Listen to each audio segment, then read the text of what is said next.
When I began to study philosophy and linguistics at the university, I was fascinated on the spot by the questions Chomsky asks at the beginning of his book, Knowledge of Language.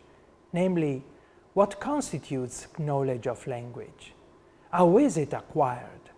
How is knowledge of language put to use? In the last 40 years, we took a great step forward in understanding what the nature of this knowledge of language is. A startling discovery, for instance, is that the basic rule according to which the human language works seems to be the same that we find in many natural objects and processes. If we take a tree, for instance, the disposition of the branches appears to be chaotic, but its bough plan follows a very simple pattern.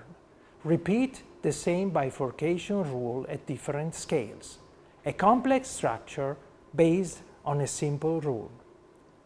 Over the last 3 decades, the study of the origin and evolution of human language has attracted more and more scholars from different disciplines and earned a place in several internationally renowned symposia. It has become a topic that attracts not only the scientific community, but also the lay public. Nevertheless, as Chomsky says, inquiry into the evolution of some biological system evidently can proceed only as far as its nature is understood. Lacking such understanding, its manifestations are likely to appear to be chaotic, highly variable, and lacking significant general properties.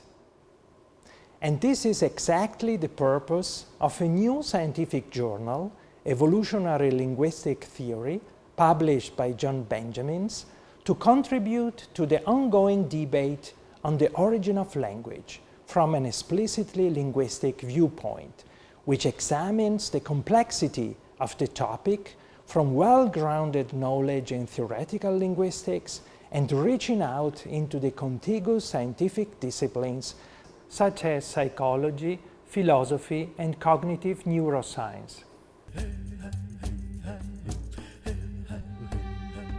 Well, the editors are myself and Anna Reboul of the Institute of Cognitive Science of the CNRS, the French National Center for Scientific Research, and the members of the editorial board are all distinguished scholars in linguistics or in cognitive sciences.